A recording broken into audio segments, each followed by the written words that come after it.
Fëmijë me autizëm përdor fraza nga këngët dhe nga filmat, por nuk komunikon, bën kërkesa por nuk bisedon, nuk i përgjigjet pyetjeve. Kjo është një fazë e zakonshme e zhvillimit gjuhësor tek fëmijët që e mësojnë gjuhën nëpërmjet një procesimi të plot, pra me skripte dhe jo me fjalë të veçuara. Në këtë fazë zhvillimi duhet të mbështesim gjuhën e ndryshueshme, e përshtatur me situata të ndryshme në të cilat fëmia gjendet. Kjo gjuhë nuk është thjesht kërkesa, nuk është thjesht fjali, nuk janë thjesht përgjigje standarde të mësuara ndaj pyetjeve të ndryshme, por është komunikimi spontan. Është ura që lidh një fëmijë me procesim të plot gjuhësor me botën që e rrethon. Shpesh prindër dhe terapist mendojnë që kjo gjuhë zhvillohet në ambient me bashkëmoshatarët dhe fëmia e mëson gjuhën prej tyre. Mund të ndodhë që dhe në këto ambiente fëmia mëson fraza të gatshme.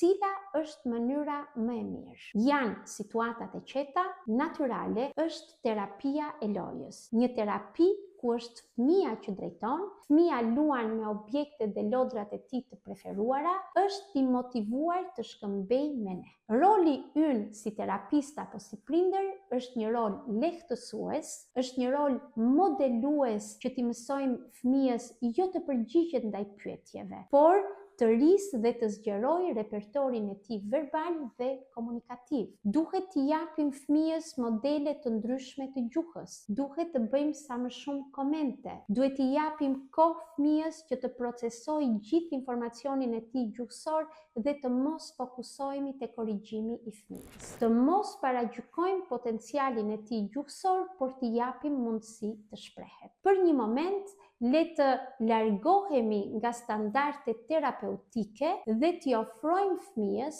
një mundësi natyrale të zhvillimit gjuhësor dhe potencialit të tij gjuhësor nëpërmjet lojës me fëmijë.